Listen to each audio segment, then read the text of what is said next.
Hey guys! Kini si Glenn, ang inyong maestro nga dako og pagtuo.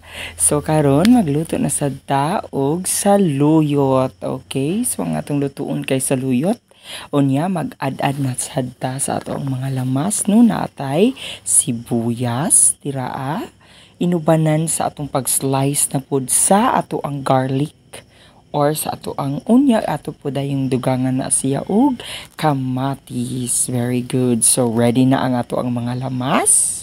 Ato na dayon ibutang sa atong kasirula ang atong sibuyas, ang atong ahos ug ang ato ang kamatis. Sundan dayon nato og ato ang suka, vinegar, no?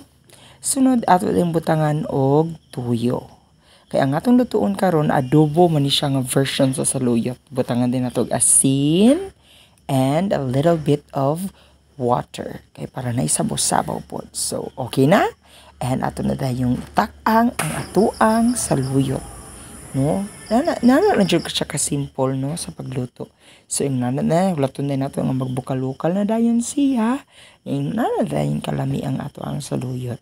So, muna na siya and ready na tayong magkaon. So, mga una ta, so natay saluyot tira, naapod tay rice, unya, mga una ta. So, nagbalik-balik na po ta og vlog, no? Kay, mo magina yung ginapangita sa ato as. So, magkaon-kaon ta dira, unya, I hope na may mga gikaon dira sa inyong balay o ginatunta nga mo busog mo sa inyong mga pagkaon. So, it's nice to have this kind of vlog again. So I hope that you continue to watch our vlogs, good no? Stay updated lang gid ta and enjoy sa pagtanaw. So thank you for watching.